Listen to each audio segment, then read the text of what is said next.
Hey, here is ZAPY speaking. Today we bring back the other video and talk about one point only. Today we'll talk about repetition. In this case, we'll showcase one comedian. He did a really good job of how he used repetition to bring audience attention with him. If you wonder why we talk about comedian in this case, we have the other whole video in the we made. Please show the show notes down below. Without further ado, I will start playing the video. So I will start play from the beginning until the first point I pause, then we'll start our commentation. So enough talking, let's go into the action.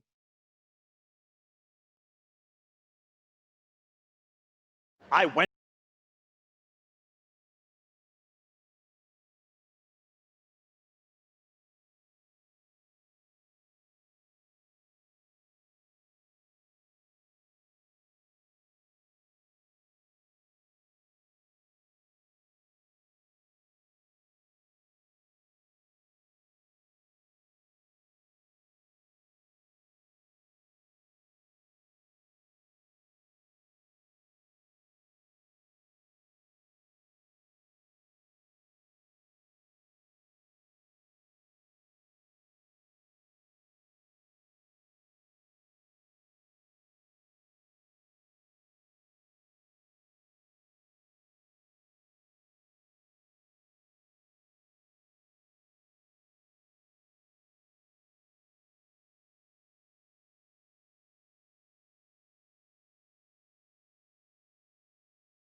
Personally, John Mulaney is one of my favorite comedians because of just the way he presents everything.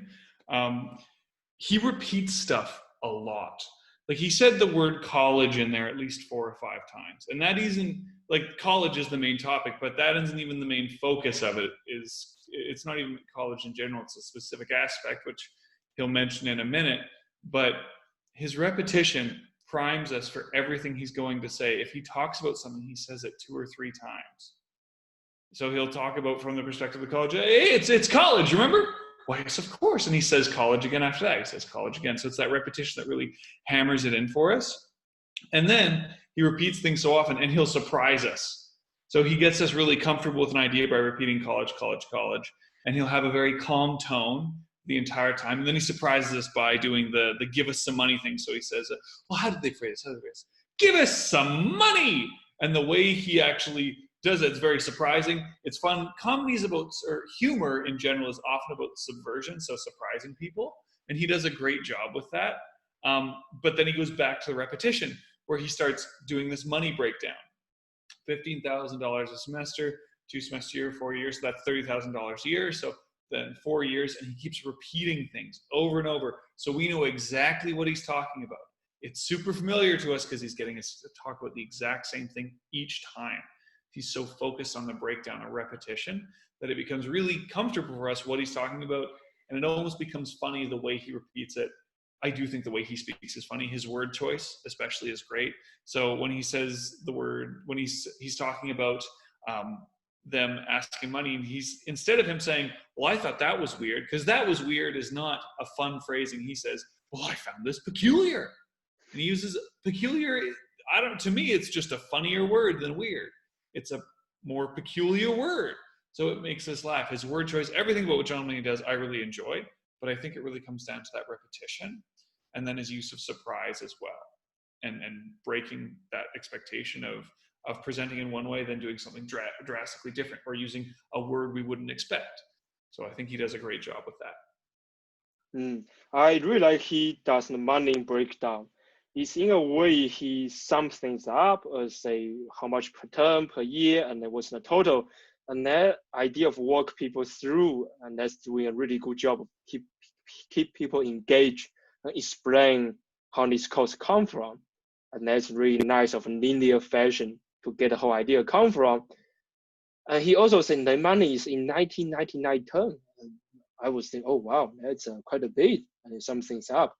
So I really like he bring this whole linear fashion along with repetition, a really clear message. He stick true to the point. Let's move on to the second phase of this. Yep, keep going. Let's keep watching.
See, it's that repetition again. I think he must have said 120. That was 1 minute, like a minute and a second or something like that. He says $120,000 at least 6 times in a minute, and he's not even done saying it for the rest of the bit. He says it so many times that it becomes funny. And once again, he makes it funny by changing how he says it. So that repetition. So when he first sang it, so you could say, I give them roughly $120,000. So in total, $120,000. So what you might say is I already gave them $120,000. And you'll notice that his voice gets louder and he gets more frustrated sounding. And he builds up to this idea of $120,000. It's a lot of money. So he's repeating himself over and over. And even when he moves on to even a slightly different topic, like we talk about, he's going and he talks about that movie. I haven't seen the movie, It's a Wonderful Life. I don't know. He says it's not the actual, I don't know the movie. But how does he come back from the movie? He says $120,000. So he's turned it into an anchor almost. So whenever he says $120,000, everyone's like, college. It's expensive. His frustration with how much he had to pay them and the fact that they have the audacity, as he says it, to ask for more money. And that brings me to something he does really well in his delivery, and that's the way he widens his eyes when he says the word audacity. He doesn't just say, and you have the audacity. He says, and now you have the audacity. He leans forward. His eyes get wider as if it's so surprising. Well, if something's audacious, it's surprising. So he widens his eyes. It's supposed to be the surprising thing here. And it's really impactful or effective and funny because of how much energy, emphasis, and facial expression there is. He sounds like he believes it, partially because of the repetition, like he can't get over the idea, but also a huge part because of his delivery. And he's still using that idea of surprise, so he starts quoting this movie, and then after he says, that's not the dialogue, as if it's a surprise thing. We expect him to be quoting it. He's acting like he's quoting it, and then he isn't. There's another bit of surprise that he gets humor out of. So he does an excellent job of it, and there's a lot of things I'm not addressing here about his delivery, but he does a fantastic job. Yeah, it's very true. Repetition is a technique used in public speaking quite a bit. And for some beginner probably who just begin general public speaking might think repetition is repeat the same word in a different fashion, but it's actually not the case. It can be the same word. And then that 1 minute clip we just showed is showing that a speaker can use the same word but deliver in different volume, different tone, and different body language. So if you vary these 3 aspects all together, use the same word, you can bring people back and without making the audience feel bored. And I think that's a very, very nice, almost textbook example to show how repetition can be properly done in a public speaking. That's the only point I want to add from this part. Yeah, it's a good point. Let's begin our third phase. Here we go.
Probably HPV. Yeah, and there's a lot of college joke in this meaning, but there's many other delivery techniques he's using. Let's hear out from Aaron. Yeah, so he does an awesome job. I see this section. So in the first kind of two sections we looked at, he's really establishing his topic, what we're talking about, what emotion we're supposed to feel, all that stuff. And now there's a different purpose to this section, and this is building really the case for why he should not give them a cent more, for how little they gave him, from starting with how the school isn't going to do anything more from you, which he does as an interesting analogy of as you've fallen in love with a hooker, I believe he says, which is just lovely phrasing. Once again, word choice is important. He talks about it from you're not getting anything more out of it, and then in a sense, he repeats that idea in different words, but he repeats that idea from you're not getting more out of the school to like it's been a while, like, hey, it's been a while since you gave us money. Hey, it's been a while since you housed and taught me. So he's repeating that idea in different words this time, but he does an awesome job. And I think one thing to know there, I can say a number of the things he mentioned, especially the letter coming from university saying, hey, money? I think most university students have received those at some point. So there's a certain amount of relatability that comes from that, where we're all like, yeah, it has been a while since you gave me a weird cinder block room with a Reservoir Dogs poster. This is weird. Why am I giving you any more money?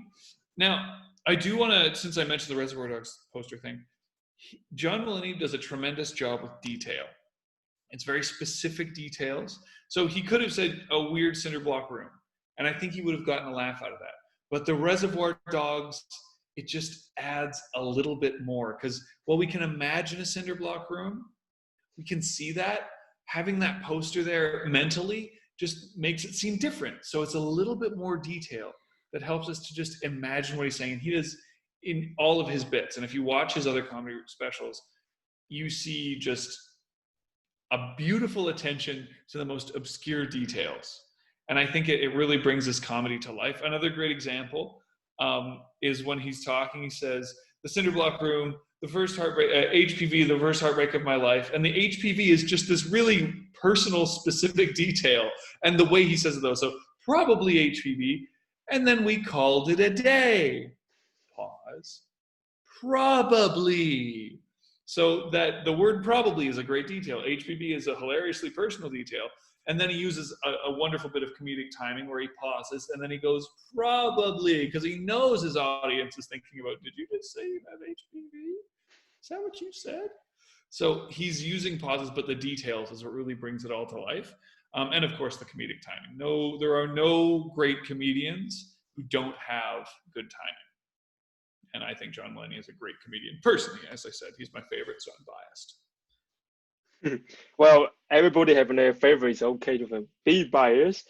One other point I want to point out for this section is he compared this education as a product of the other business transaction. So usually you get a service, you pay the money, that's one transaction, and that's done.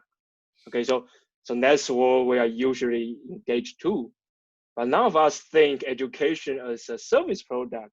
So it's a thing like, you need to give back to your school where you graduate from. It's kind of honorable things to do. And it's encouraged in a way. But then if you think from the other aspects, think university education as a service is really odd, as you pay already of how much? $120,000. And then they ask you for a bit more.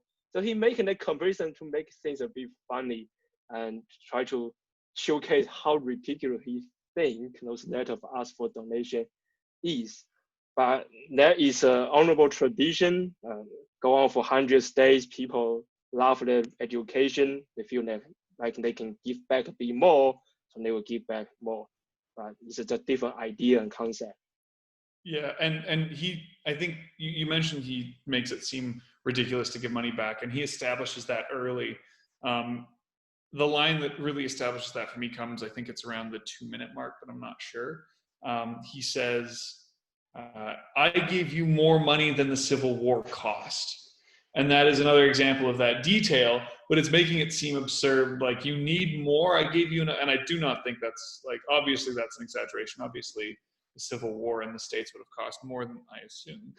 Maybe it's not. Maybe he's telling something that's true. I don't know.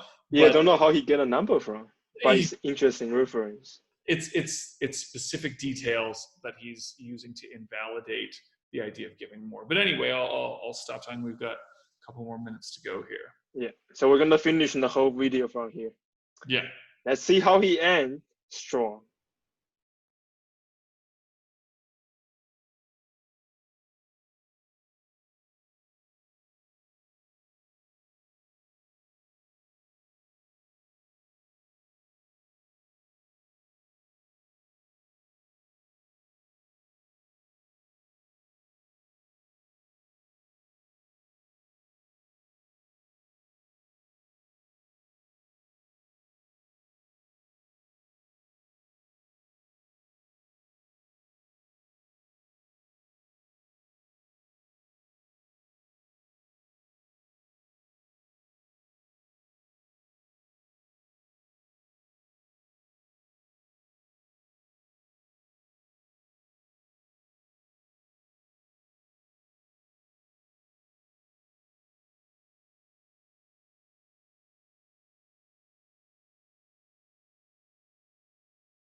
Oh, what can I say? Do the homework to get the money, what I would say.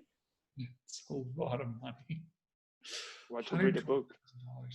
I mean, all I can say is I'm glad Canadian school is a little bit cheaper than that. Not a lot, but a little bit cheaper.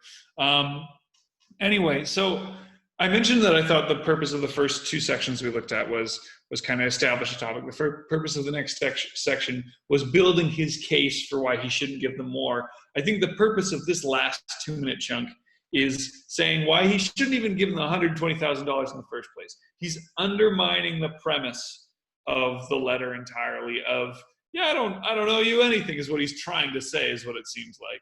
And I think there's no better, I think, encapsulation of that idea than when he says, how dare you clap at the worst financial decision of my life, which is a pretty damning indictment of his school and his chosen degree. I don't think I necessarily agree that it's a terrible choice in degree. Well, it works for some. Let's go with that.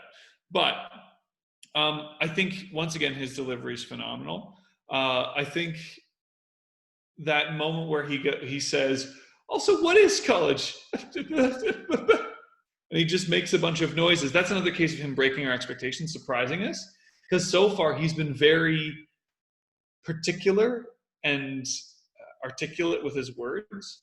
He hasn't had any stumbles or moments like that. The way he delivers is very precise. So when he all of a sudden goes, it's so out of character, he gets a laugh out of the audience, and I think it's fantastic. And once again, there's those pauses in there, like he had, like I mentioned before, right before he said the word probably in the previous section, before he makes that weird noise, and after it, he has a long pause. So we're expecting something, and then we're expecting something, and we get nothing. We get gibberish, so it breaks that expectation. It's well done. Another thing he does really well, he relates well to his audience. He makes a lot of references in his comedy. So he refers to the Ninja Turtles. He refers to Making a Murderer and Brendan Dassey, which I haven't seen the show. I assume it's a show or a documentary. I haven't seen it, although I can kind of infer the situation. But he makes a lot of references, which is nice and relatable for his audience. He knows who his audience is. These are the people who grew up around the Ninja Turtles, who probably have seen Making a Murderer. And he can make these references and build a connection with them. And like, there's so many things he does to build relatability. And another thing would be, he mentioned he didn't drink water the entire time in university, the implication being that all I did was drink liquor, I assume, or just no liquids at all. And I know some people who did something similar. I don't know if it was no water, but I think the only water they drank was during a hangover. And he does such a great job with those things. I've been talking for a long time, but there's one other thing I want to mention that I haven't mentioned thus far, and that is his use of stage movement. So I've focused very particularly on his word choice, the way he speaks, and occasionally like facial expressions, but you'll notice that he moves around a lot, and it's always with purpose. So when he says, and I've got it written down here, when he says the phrase, instead of winning money, you pay $120,000. When he says that, so he's talking about a game show, or it's a game show, the game show of university, or college rather. He says college, I should repeat college. And he's saying, instead of winning money, you win something else. So when he's changing what our expectations are, instead of winning money, you win $120,000. He walks across the stage to show, no, we're talking about something different. This is what we think we're going to win. This is what we actually get. So he's walking across the stage to show that there's a very different result than we'd expect. So that's an important thing to note. And I think a lot of people forget that with stage movement, that when we move, we can have it add meaning. If we talk about growing or getting better at something, if we walk forward, it makes it seem more real. If we talk about feeling distance, we step back. If we say we're walking to the store, we walk across the stage. That way, the audience actually sees what we're talking about. They don't just hear it. They don't have to imagine nearly as much as they can actually see it. So that is a great way of using stage movement. And I think it's something that's important to note. I haven't commented on it enough. I focused on the details, like things when he says in this one, with no attorney present, he talks about guys in 2 clip-on ties, which is bringing up signs of either an interrogation room or military recruiters. Great details, but the body language is important too, and he does a great job with it. That was a nice conclusion. I would say to tie all these together, Aaron's getting to a really nice point is repetition is great, but then the speaker need to add some variation towards the repetition by the other form of the public speaking. And I think that's a pretty nice wrap up to kind of conclude our key point today of how to do repetition in your public speaking. There's many techniques about it, and there's many forms can go into it to make it less uniform, so make it more interesting for the audience. And this is a nice clip to demonstrate Aaron today did an incredible job, cover all the aspects, how to make a repetition and deliver to the point without feeling boring. I hope most people here can learn about this repetition technique. If you like our channel, please click likes and follow us. We have more of this content of dissecting one specific topic into doing a public speaking. So here is ZAPY Speaking. Until we see you next time. Bye.